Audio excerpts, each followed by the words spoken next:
ભરૂચમાં એમડી ડ્રગ્સના કેસમાં કોર્ટનો ઐતિહાસિક ચુકાદો સામે આવ્યો છે।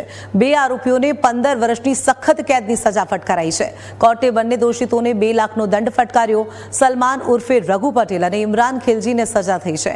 વર્ષ 2022માં 99 ગ્રામ એમડી ડ્રગ્સ સાથે ઝડપાયા હતા આરોપીઓ। 20થી વધુ સાક્ષીઓ અને પુરાવાના આધારે કોર્ટે સંભળાવી સજા।